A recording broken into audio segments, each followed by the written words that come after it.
앞에 보시면서 우리 같이 한번 읽어보겠습니다. 시작. 너희를 내 백성으로 삼고 나는 너희의 하나님이 되리니 나는 애굽 사람의 무거운 짐 밑에서 너희를 빼낸 너희의 하나님 여호와인 줄 너희가 알지라. 출애굽기 6장 7절 말씀. 아멘. 감사합니다. 이제 하나님 말씀 함께 보겠습니다. 오늘 말씀은 출애굽기 6장 1절에서 13절까지 말씀 우리 한 절씩 교독을 하겠습니다. 제가 가진 성경으로는 구약 성경 89쪽쯤에 있습니다. 구약 성경 89쪽 출애굽기 6장 1절에서 13절까지 말씀을 우리 한 절씩 교독을 하겠습니다. 여호와께서 모세에게 이르시되 이제 내가 바로에게 하는 일을 네가 보리라. 강한 손으로 말미암아 바로가 그들을 보내리라. 강한 손으로 말미암아 바로가 그들을 그의 땅에서 쫓아내리라. 하나님이 모세에게 말씀하여 이르시되 나는 여호와이니라. 내가 아브라함과 이삭과 야곱에게 전능의 하나님으로 나타났으나 나의 이름을 여호와로는 그들에게 알리지 아니하였고 가나안 땅 곧 그들이 거류하는 땅을 그들에게 주기로 그들과 언약하였더니 이제 애굽 사람이 종으로 삼은 이스라엘 자손의 신음소리를 내가 듣고 나의 언약을 기억하노라. 그러므로 이스라엘 자손에게 말하기를 나는 여호와라. 내가 애굽 사람의 무거운 짐 밑에서 너희를 빼내며 그들의 노역에서 너희를 건지며 편팔과 여러 큰 심판들로서 너희를 속량하여 너희를 내 백성으로 삼고 나는 너희의 하나님이 되리니 나는 애굽 사람의 무거운 짐 밑에서 너희를 빼낸 너희의 하나님 여호와인 줄 너희가 알지라. 내가 아브라함과 이삭과 야곱에게 주기로 맹세한 땅으로 너희를 인도하고 그 땅을 너희에게 주어 기업을 삼게 하리라. 나는 여호와라 하셨다 하라. 모세가 이와 같이 이스라엘 자손에게 전하나 그들이 마음의 상함과 가혹한 노역으로 말미암아 모세의 말을 듣지 아니하였더라. 여호와께서 모세에게 말씀하여 이르시되 들어가서 애굽 왕 바로에게 말하여 이스라엘 자손을 그 땅에서 내보내게 하라.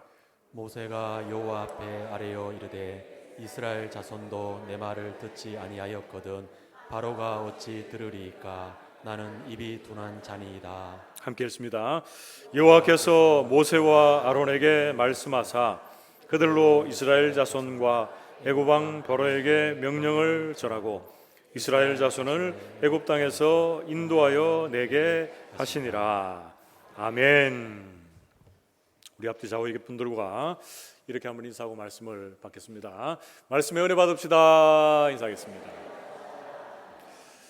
우리는 창세기의 말씀에 이어서 이제 출애굽기의 말씀을 살피고 있는데 오늘 출애굽기 6장 읽었던 1절에서 13절 말씀은 오늘 한 반 정도 하고 다음 주에 반 정도 하고 이렇게 두 주에 걸쳐서 함께 말씀을 나누려고 합니다. 여러분 성경 창세기는 인류의 시작을 우리에게 소개해 주고 있습니다. 창세기는 뭐라고요? 인류의 시작을 우리에게 소개해 줍니다. 자, 그러면 출애굽기는 뭡니까? 이에 비유해서 출애굽기는 이스라엘의 시작을 우리에게 소개하고 있습니다. 출애굽은 말 그대로 애굽에서 종살이하던 노예가 되었던 이스라엘 백성들을 애굽에서 떠나 약속의 땅인 가나안 땅으로 인도하는 그 여정을 우리에게 소개해 주고 있습니다. 그런데 이 출애굽의 여정의 중심에 계시는 분이 누구십니까? 하나님이십니다. 하나님이 하나님의 사람인 모세를 사용하셔서 하나님의 일을 이루어 가시지만 이 출애굽의 큰 역사의 중심에는 하나님이 계십니다. 하나님이 주인공입니다. 우리가 지난 시간 계속적으로 살펴보고 있는 출애굽기 1, 2장 말씀 통해서 이스라엘 민족이 거대한 민족, 그러니까 큰 민족에서 이제 거룩한 민족으로 변화되어져 가는 그 과정을 하나님께서 출애굽기를 통해서 그려가고 있고 하나님의 사람을 통해서 그 일을 친히 이루어 가시고 있는 책이 바로 출애굽기입니다. 그래서 우리는 1, 2장 말씀을 통해서 어떤 걸 살폈습니까? 이스라엘 백성들이 계속적으로 어떻게 됩니까? 번성합니다. 애굽의 학대를 당하면 당할수록 번성합니다. 그래서 그 하나님의 나라를 이루어가고 지금까지 우리가 배워가고 있는데요. 하나님은 모세를 또 나일을 향해서 살리셔서 이스라엘 백성들을 출애굽하는 데 있어서의 지도자, 영도자로 세우시는데, 모세가 40여 년의 시간들은 어디서 보냅니까? 애굽의 왕궁에서 보내죠. 바로의 아들로 40여 년의 시간들을 보내다가 이제 그것으로 이제 자신은 때가 되었다 싶어가지고 이 역사의 전면에 드러나려고 했는데, 하나님 어떻게 하십니까? 아직 아니다 이렇게 말씀하시죠. 그러면서 그를 또한 미디안 광야로 보내셔서 40여 년 동안 훈련을 받게 하시고, 모세의 나이 몇 살 때? 80세 때에 하나님이 떨기나무 가운데서 모세를 부르시는 장면이 나옵니다. 그 부분을 어떻게 소개해 주고 있습니까? 출애굽기 3장 11절에서 12절 말씀을 보면 하나님의 그 부르심 앞에서의 모세의 반응이 나옵니다. 모세가 하나님께 아뢰되 내가 누구이기에 바로에게 가며 이스라엘 자손을 애굽에서 인도하여 내리이까? 하나님이 이르시되 내가 반드시 너와 함께 있으리라. 네가 그 백성을 애굽에서 인도하여 낸 후에 너희가 이 산에서 하나님을 숨기리니 이것이 내가 너를 보낸 증거니라. 이렇게 말씀하고 있습니다. 하나님이 모세를 부르실 때 모세가 가장 잘했던 말이 뭡니까? 내가 누구이기에 하나님께서 저를 부르셔서 이렇게 하나님의 일을 감당하게 하십니까? 계속적으로 나오는 말 중에 하나가 내가 누구이기에 라고 하는 그런 말입니다. 그런데 이 내가 누구이기에라고 하는 말 앞에 하나님 어떻게 얘기하십니까? 하나님, 내가 너와 함께 해서 이스라엘 백성들을 애굽에서 인도하여 내겠다 이렇게 말씀하시는 거예요. 그러니까 하나님이 지금 계속 얘기하시는 것은 뭡니까? 출애굽의 그 역사는 모세 네가 하는 게 아니고 누가 하는 거예요? 내가 하는 거다. 내가 하나님이 친히 행하시는 거다 이렇게 말씀하는 거예요. 그런데 모세는 또 어떻게 얘기합니까? 내가 누구이기에 이 일을 행합니까? 계속 내가 누구이기에 이렇게 얘기하는 거예요. 우리가 여러분 하나님의 일을 감당할 때도 똑같습니다. 하나님이 우리에게 어떤 일을 시키실 때 여러분 어떤 말 합니까? 내가 누구이기에 이렇게 얘기하거든요. 이게 여러분들 한편으로는 겸손의 표현일 수도 있는데 내가 누구이기에 라고 하면서 내가 누구가 아니기 때문에 나는 이 일을 감당할 수 없습니다. 할 수 없습니다. 이렇게 얘기할 때가 많다는 거죠. 그런데 여러분 정확하게 얘기하면 어떻게 됩니까? 하나님은 하나님의 일을 하나님의 사람을 택하셔서 하나님께서 친히 행하시고 일하여 가시는 줄 믿습니다. 여러분. 여러분들은 뭡니까? 하나님이 쓰임을 받는 도구입니다. 도구. 여러분 제가 여러분 앞에서 이렇게 설교하고 있고 여러분 앉아서 설교를 듣고 있습니다. 그런데 지난주일부터 드는 생각이 하나님이 부족한 저를 이렇게 다산교회 담임 목사로 세우셔서 이렇게 말씀을 전하고 있는데 어떨 때 보면 제가 내가 여기서 말씀을 전하는 사람이 맞나 이렇게 생각될 때가 있어요. 그거는 뭡니까 여러분? 내가 누구이기에 이렇게 되는 거예요. 그런데 하나님은 우리의 약함이나 부족함이나 그런 걸 보시지 아니하시고 당신이 친히 하나님의 사람을 세우셔서 하나님의 일을 이루어 가실 것이다 이렇게 말씀해 주고 계세요. 그래서 우리의 조건이나 우리의 환경을 뛰어넘는 그 하나님을 여러분 주목할 수 있기를 축복합니다. 그래서 하나님은 그 모세를 부르셔서 출애굽기 4장 말씀을 보면 모세에게 능력을 주시는 부분들이 나오는데 거기 맨 처음에 4장 1절 말씀에 이런 말씀이 나옵니다. 모세가 대답하여 이르되 그러나 그들이 나를 믿지 아니하며 내 말을 듣지 아니하고 이르기를 여호와께서 내게 나타나지 아니하셨다 하리이다 이렇게 말하고 있습니다. 여러분 이건 무슨 말입니까? 출애굽기 4장이 시작하면서 모세는 하나님의 그 구원 계획을 또 믿지 못하고 이렇게 말하는 거예요. 이스라엘 백성들에게 가고 또 바로 앞에 갔을 때에 소위 말해서 네가 뭔데 이렇게 얘기하면 제가 어떻게 합니까? 라고 하면서 믿음 없는 소리를 하고 있습니다. 여러분. 그런데 하나님 어떠세요? 하나님은 지금 자상하게 모세를 타이르시는 듯한 모습이 보여지고 있습니다. 여러분이라면 어떻겠을까요? 여러분이 하나님이시고 여러분들이 모세든지 어떤 사람을 부르시는데 계속 부르는데 내가 누구이기에 나는 입술이 둔하고 입이 뻣뻣하고 계속 이렇게 얘기하면 어떡할까요? 저라고 하면 자꾸 그러면 니 치아라, 니 가고 요 사람 많다. 다른 사람 쓸 것 같아요. 근데 하나님은 모세를 택하시고 모세를 끝까지 붙잡아 가시고 그를 하나님의 사람으로 세워가시고 있습니다. 그래서 출애굽기 4장에 보면 하나님이 그 기적을 보여주시는데 두 가지를 보여주세요. 어떤 기적을 보여주십니까?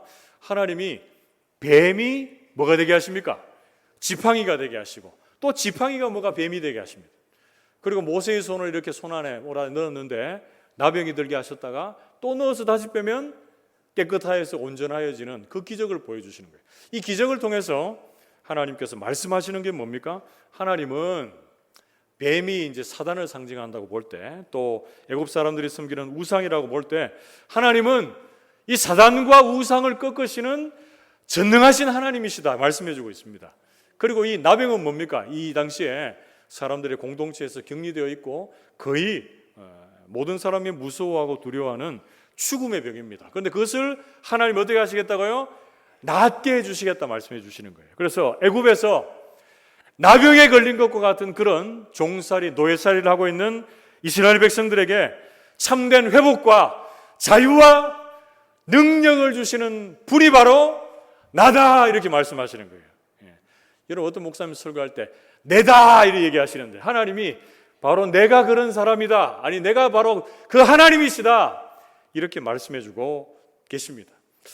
여러분 포로된 자, 죄에 노예된 이스라엘 백성들에게 참된 자유와 해방을 주시는 분이 하나님이시다 이렇게 말씀하고 계시는데 이런 표적들 후에도 모세는 또 어떻게 얘기합니까? 자신이 말도 잘 못하고 입이 둔한 자라고 계속 얘기하고 있습니다. 그런데 이후에 출애굽기 4장 마지막에 가보면 이 모세의 좀 변화된 모습들을 우리가 보게 되는데 4장 31절 말씀에 이렇게 소개합니다.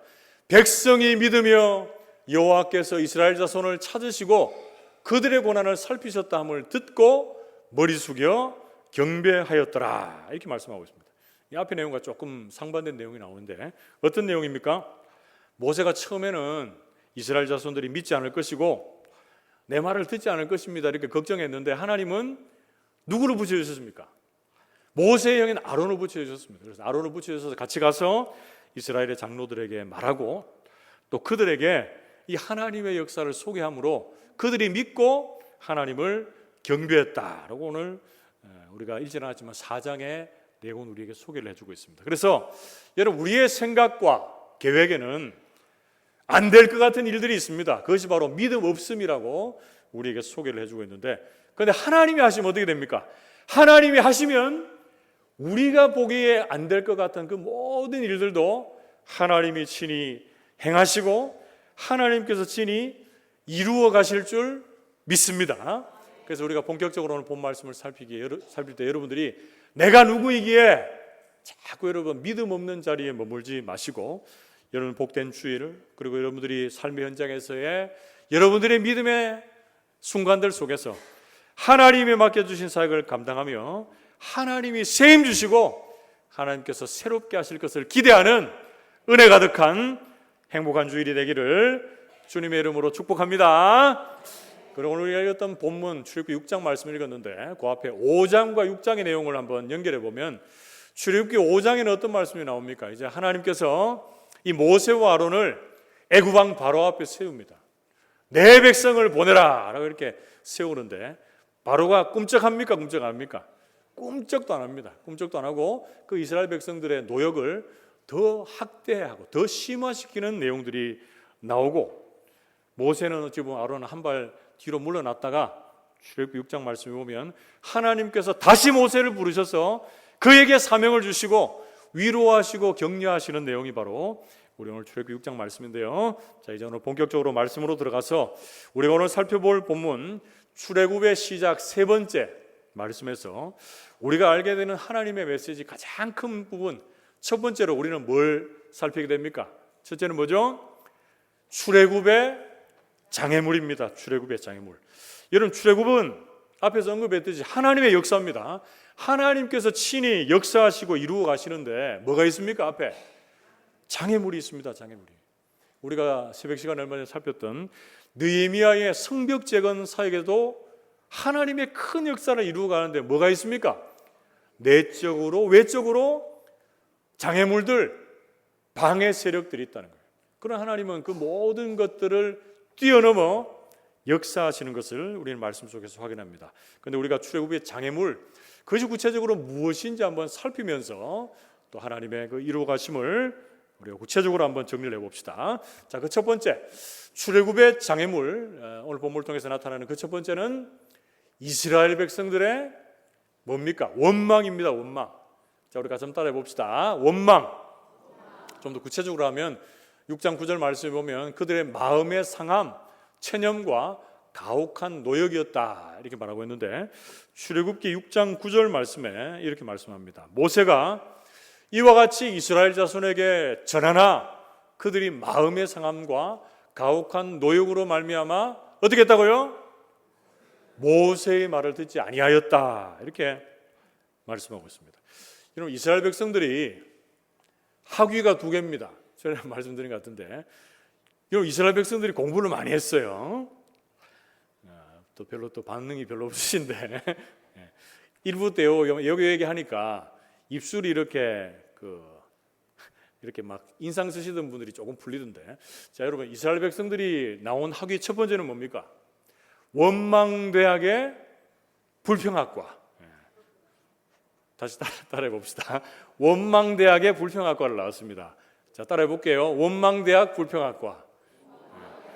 그렇죠. 이건 아무나 들어갈 수 있는 학교가 아닌데, 그런데 이제 하나님께서 또 하나 더 학위를 더 주시는데 이것으로 끝나는 것이 아니고 또 뭘 주십니까? 광야대학의 고난학과를 또 지나게 하십니다. 학위가 2개입니다. 학위가 2개. 그런데 이스라엘 백성들의 지금 6장 9절 말씀에 나오는 이 말씀은 어디서부터 나온 거죠? 출애굽기 5장 말씀 보면 모세와 아론이 애굽 왕 바로에게 가서 내 백성을 보내라, 이스라엘 백성들을 보내라 이렇게 이제 얘기했는데, 그런데 그 이후로 어떻게 됐습니까? 노역이 더 가중됩니다. 구체적으로 말하자면 칩을 주지 않고 벽돌을 만들어야 되는데 칩을 주지 않고 이전과 똑같은 분량의 벽돌을 만들어라고 하는 것으로 인해서 이스라엘 백성들이 힘들어하는 모습이 나옵니다. 여러분, 그걸 한번 봅시다. 출애굽기 5장 18절에서 19절 말씀에 보면 이제 가서 일하라. 집은 너희에게 주지 아닐지라도 벽돌은 너희가 수량대로 바칠지니라.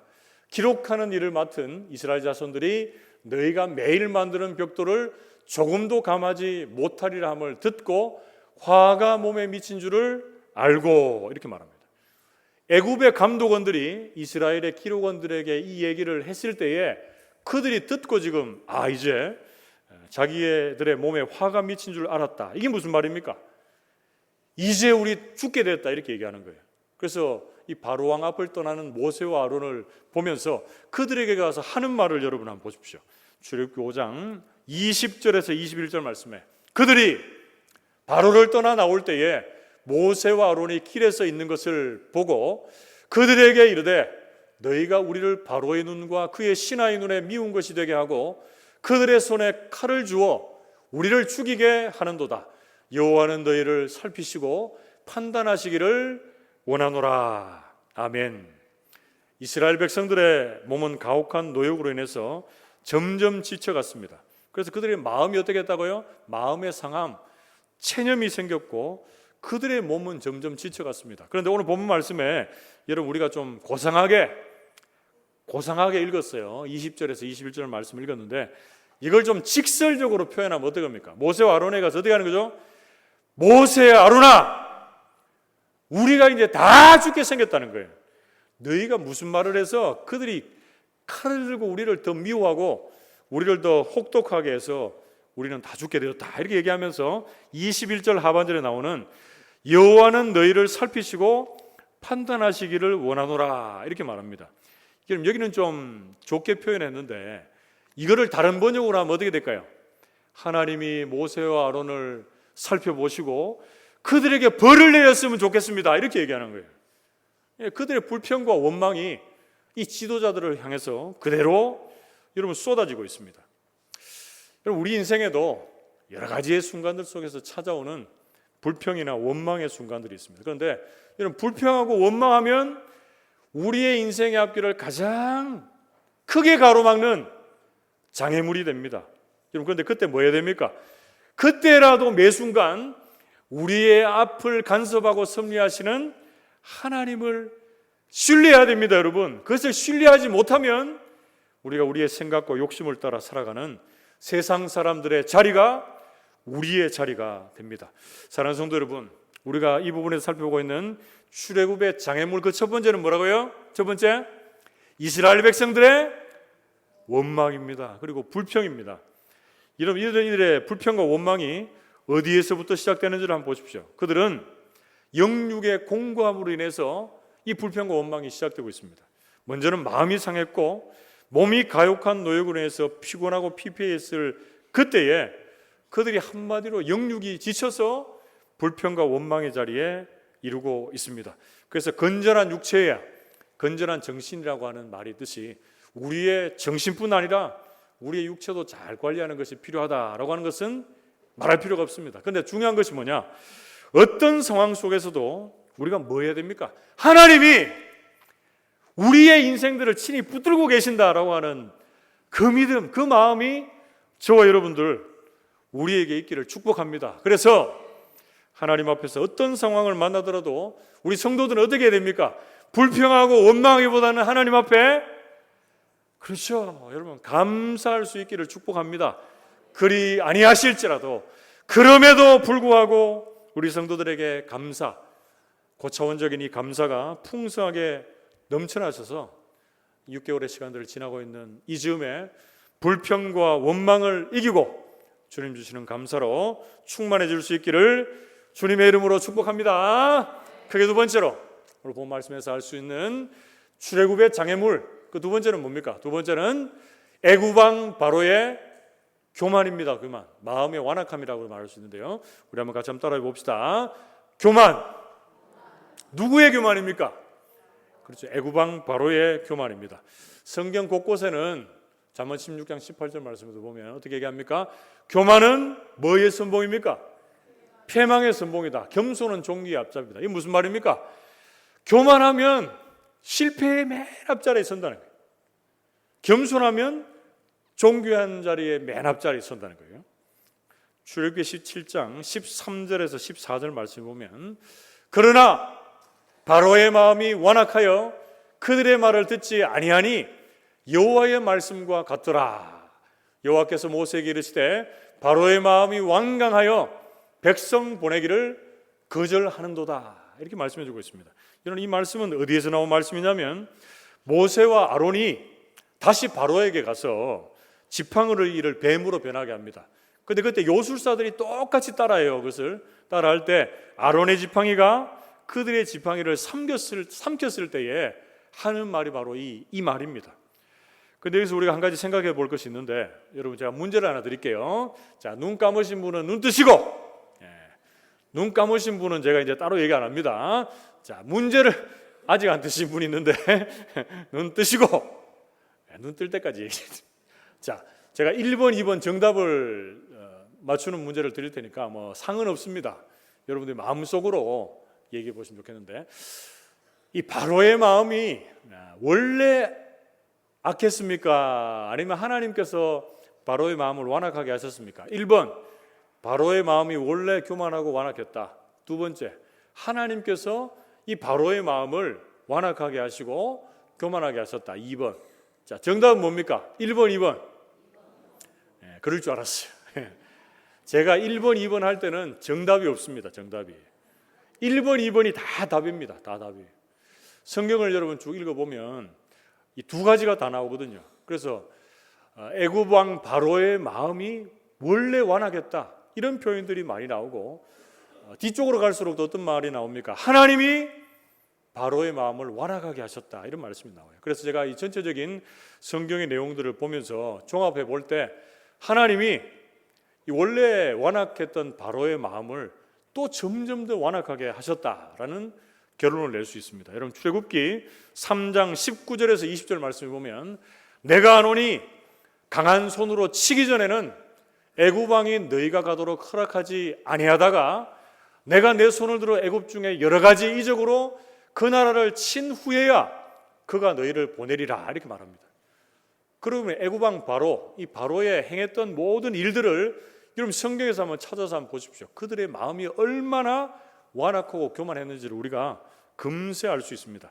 그런데 시간이 지나면 지날수록 어떤 내용들이 나옵니까? 출애굽기 9장 12절 말씀을 보면 여섯 번째 재앙 이후에 본격적으로 나오는 말씀인데요. 출애굽기 9장 21절 말씀을 보면 이렇게 소개합니다.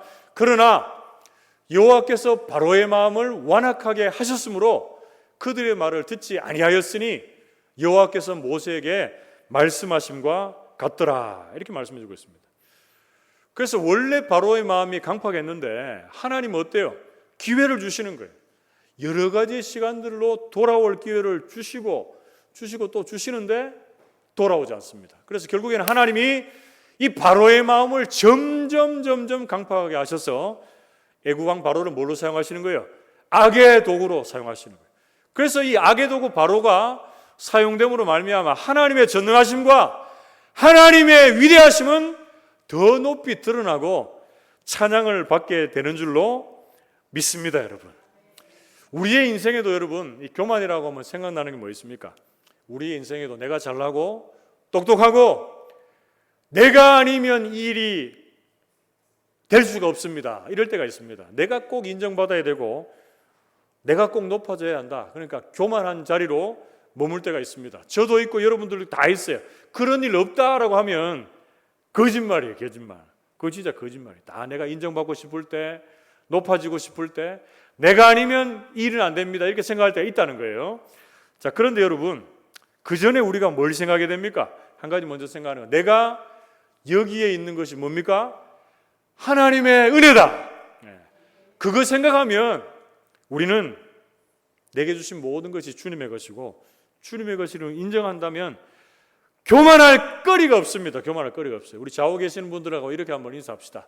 교만할 거리가 없습니다. 이렇게 인사합시다. 교만할 거리가 없어요. 겸손한 정도가 아니라 우리는 아무것도 없는 자를 살리시고 입히시고 나를 지금 이 자리에 있게 하셨다라는 걸 생각하면 하나님 앞에 자족하고 만족할 수밖에 없고 겸손할 수밖에 없고 낮아져서 섬길 수밖에 없는 인생이 저와 여러분들의 인생이다라는 겁니다. 그래서 나의 헛된 잘남이나 즉 교만함이나 이 완악한 마음 때문에 하나님의 일을 그르치지 않는 저와 여러분들이 되시기를 축복합니다. 그래서 우리는 본성에 악하고 완악한 자들이지만 우리의 마음이 어떻게 되는 걸 하나님 원하십니까? 어떻게 되는 거? 부드러워지는 걸 원하세요. 부드러워지는 거. 뭘로 인해서요? 하나님의 말씀으로 인해서 분별력이 생기고 하나님의 은혜 안에 머물므로 우리의 마음이 부드러워지기를 하나님이 원하십니다. 하나님 제일 싫어하는 마음이 뭐라 그랬죠? 교만하고 완악한 마음, 단단하고 딱딱한 마음을 하나님이 제일 싫어하시고 미워하십니다. 물론 하나님이 그런 마음을 쳐서 부드럽게 하셔서 사용하시기도 하시지만 하나님은 우리에게 어떤 마음을 원하십니까? 말씀 안에서 은혜 안에서 부드러워지는 마음을 원하십니다. 그래서 출애굽기 장애물 두 번째 애굽왕 바로의 교만함, 그 완악함은 악의 도구로 사용하시고 이스라엘 백성들이 말씀 안에서 새롭게 되어서 하나님을 따르게 하십니다. 여러분 부드러운 마음을 이렇게 제가 말씀을 생각하고 묵상할 때 지난 주간에 어떤 한 이야기하고 좀 연결이 됐는데 여러분 제가 제일 잘하는 일화가 뭡니까? 일화를 많이 하진 않는데 먹는 거를 좀 얘기를 많이 하죠. 그건 이제 사람의 관심사하고 연결이 되기도 하는데 지난 주간에 저희 가족들이 이제 그 고등학교 애가 좀 일찍 와가지고 오랜만에 이제 밖에 식당에 가서 식사를 했는데 냉면을 먹고 냉면 뒤에 좀 같이 먹는 거 뭐 있습니까?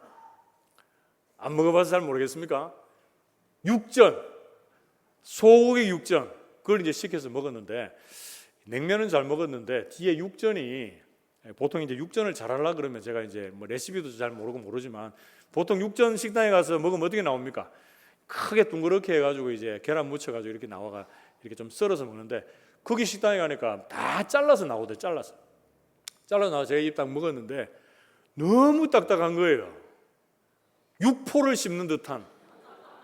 그래서 제가 애들한테는 말 안 했는데 애들은 막 맛있다고 막 먹더라고요. 그 쇳덩어리라도 막 씹어 먹을 정도로 그걸 먹었는데 그 다음 날 우리 교회에 이제 복음 맛집이 왔는데 복음 맛집에 애들을 위해서 소고기 육전을 하시더라고요. 이 대단한 복음 맛집입니다. 애들이 지금 막 100수십 명 와가지고 복음을 듣고 이제 먹고 하는데, 근데 그 육전을 제가 딱 먹었는데 어떻게 됩니까? 육전 먹으니까 입에서 살살 녹아가지고 넘어가는 거예요. 몇 번 씹지도 않았는데. 그래서 제가 그 전도하러 가기 전에 권용태 목사님 와 있는데 절제를 잘 하시는 분이거든요.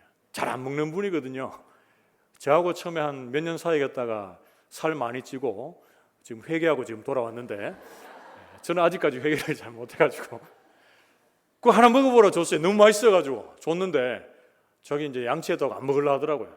그래서 제가 양치해도 먹어도 된다고, 먹으라, 진짜 맛있다고. 그러니까 먹고 맛있다 하더라고요. 그래서 저도 이렇게 먹었는데, 왜 먹는 얘기 하느냐, 여러분 음식도 부드러워야 잘 먹게 되는 거예요.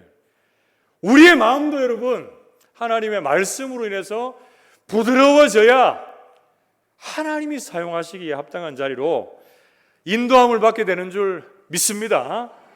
완악한 마음, 지금 여기 완악한 마음 제가 보니까 별로 없는 것 같은데, 겸손한 마음으로, 낮아지는 마음으로 누그러뜨려지시기를 주님의 이름으로 축복합니다.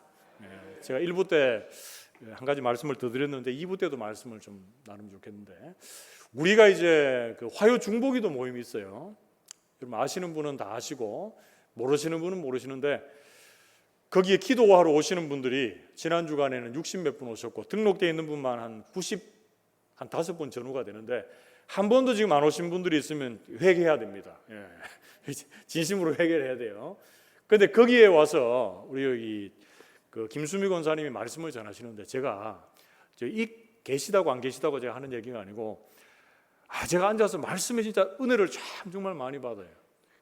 그래서 이 권사님도 저렇게 앞에서 말씀을 잘 준비해서 전하시는데 목회자가 진짜 설교 이래 해야 되겠나? 제가 도전받고 제가 잠을 좀 덜 자더라도 제가 설교를 잘 준비하려고 하는데 그게 잘 안 돼요. 부족한 게 많은데, 제가 한 가지 그 권사님에게 또 도전을 받은 게 뭐냐면, 예화를 하시거든요. 예화.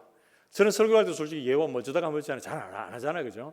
근데 예화를 하는데 말씀하고 예화하고 딱 맞습니다. 딱 맞아요. 그래가지고 너무 진짜 제가 큰 은혜가 돼가지고, 여러분 은혜 좀 안 되는 것 같은데 은혜 받은 얼굴 좀 해보세요.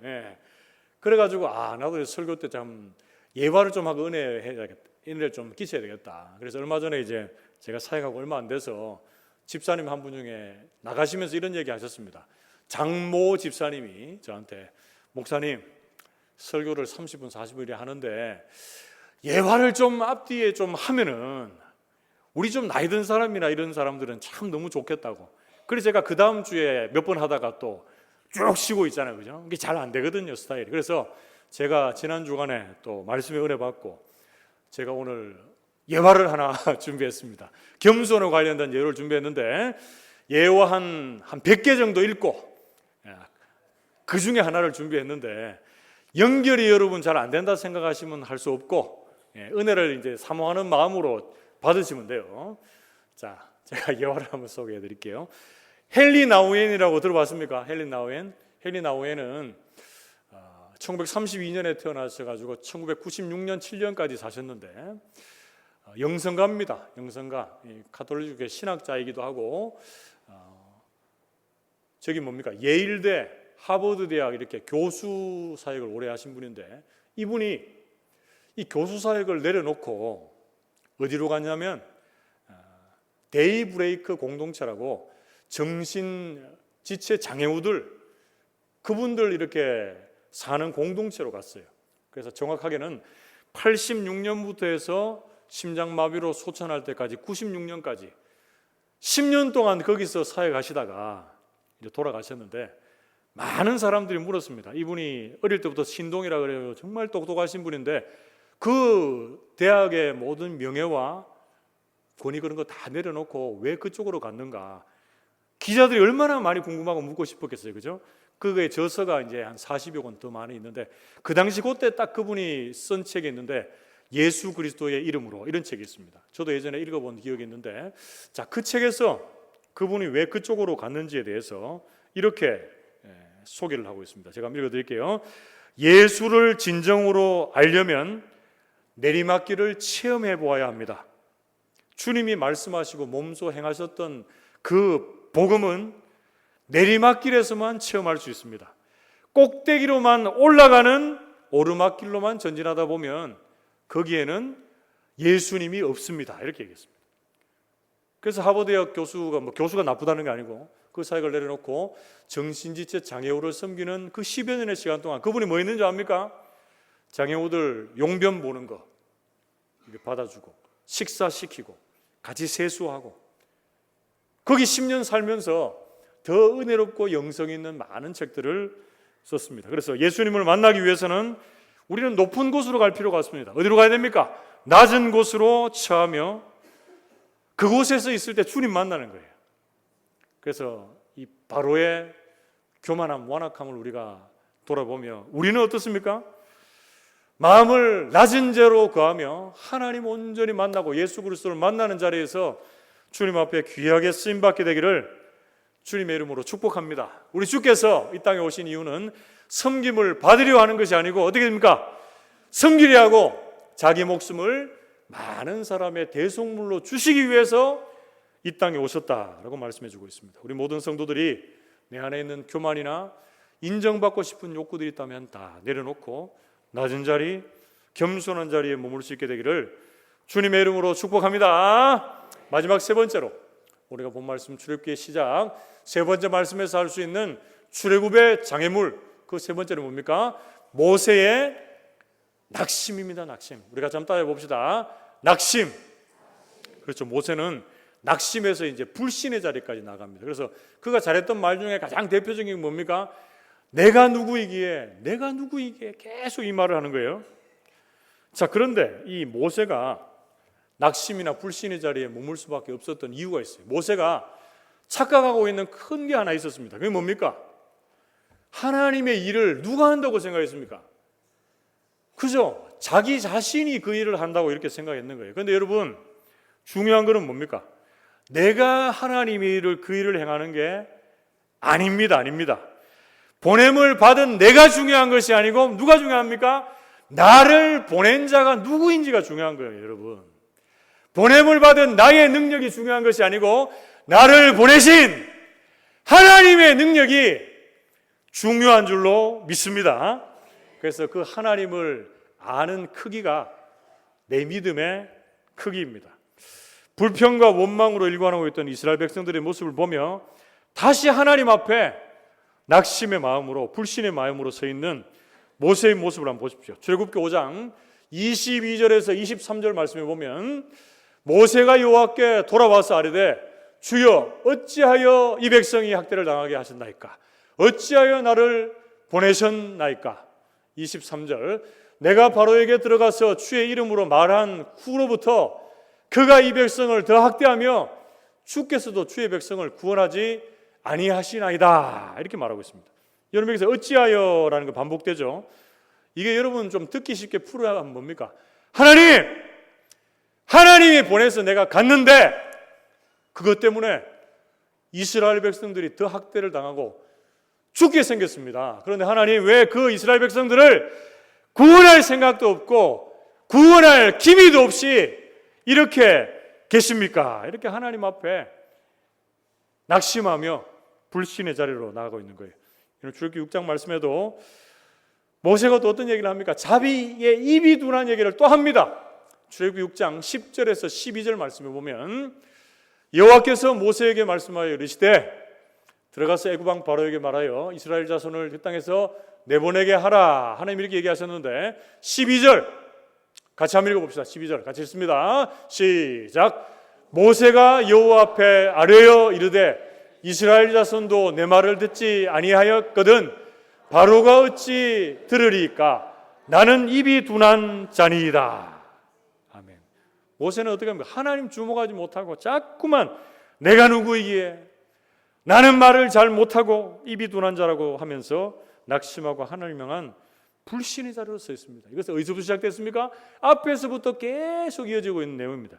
출애굽기 4장 10절 말씀에도 모세가 여호와께 아뢰되 오 주여 나는 본래 말을 잘하지 못하는 자니이다. 주께서 주의 종에게 명령하신 후에도 역시 그러하니 나는 입이 뻣뻣하고 혀가 둔한 자니이다. 이렇게 말씀하고 있습니다. 그리고 우리가 오늘 읽었던 출애굽기 6장 30절 마지막에도 어떻게 얘기합니까? 모세가 여호와 앞에서 아뢰되 나는 입이 둔한 자요니 바로가 어찌 나의 말을 들으리까? 이렇게 말합니다. 이는 어찌 보면 낙심하고 불신 가운데 있는 모세의 모습을 보면 여러분 어떻습니까? 만약에 모세가 우리의 자녀나 우리 주변에 좀 친한 사람이다. 그럼 여러분 어떻게 하고 싶습니까? 모세가 제 옆에 있으면 제가 입을 한번 모세를 때리는 게 아니고, 왜냐하면 입이 자꾸 뻣뻣하다고 하니까 입을 그냥 한번 탁 때려가 입을 좀 풀어주고 싶은 마음이 이까지 올라옵니다. 이렇게.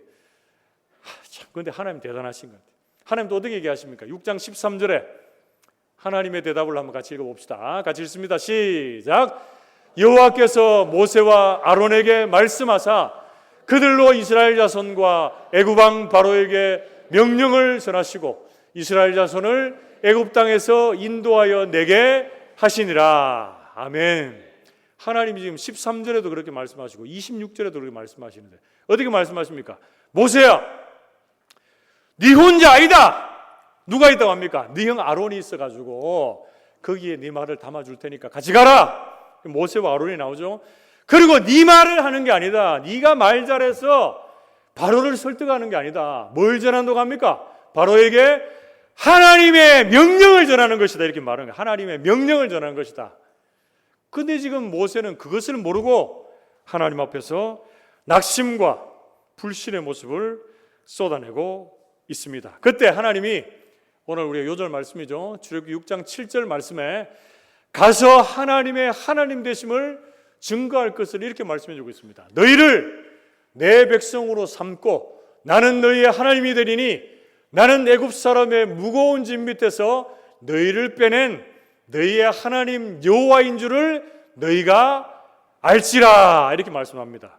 모세와 이스라엘 백성들이 하나님의 하나님 되심을 알고 그것을 바로에게 전해서 전능하신 이 모든 천지 만물의 창조주가 되시고 조성자가 되시고 스스로 계시는 하나님의 하나님 되심을 전하라. 이렇게 말씀하고 있는 거예요. 네 능력을 하는 게 아니고 내다 나를 전하라. 하나님 말씀하시고 모세를 채권하시는 하나님의 모습을 우리는 말씀 속에서 확인하게 됩니다. 사랑하는 성도 여러분, 출애굽의 시작 세 번째 말씀에서 출애굽의 장애물로 세 번째 등장하는 것은 뭡니까? 모세의 낙심이요 모세의 불신입니다. 그런데 여러분 중요한 건 뭡니까? 모세가 보냄받은 자신이 중요한 것이 아니고 모세를 부르시고 보내시는 하나님의 능력이 중요한 줄로 믿습니다. 그래서 낙심과 불신을 넘어 하나님을 신뢰하고 하나님의 능력만을 자랑하는 모세 그리고 우리의 모습이 되어야 합니다. 여러분 우리도 하나님의 일에 쓰임받을 때에 출애굽 아니 더 큰 역사를 위해서 하나님 우리를 부르셨을 때에 내 능력보다 더 크신 하나님의 능력을 신뢰하고 그 주님을 자랑하며 믿음의 길을 걸어갈 수 있게 되기를 축복합니다. 내 삶에 동일하게 아니 더 크게 역사하실 그 주님이 우리를 붙드시고 우리의 앞길을 선하게 인도해 가실 줄 믿습니다. 말씀을 맺으러 갑니다. 여러분 오늘 출애굽의 시작 세 번째 말씀에서 깨닫게 되는 출애굽의 장애물 그 세 가지는 무엇이었습니까? 첫 번째는 이스라엘 백성들의 원망입니다. 원망. 그들의 마음의 상함, 체념과 가혹한 노역이 있었습니다. 그런데 우리 모든 성도들은 이 출애굽의 장애물의 모습을 보면서 불평과 원망의 자리를 벗어나 하나님을 향한 감사로 충만해질 수 있기를 축복합니다.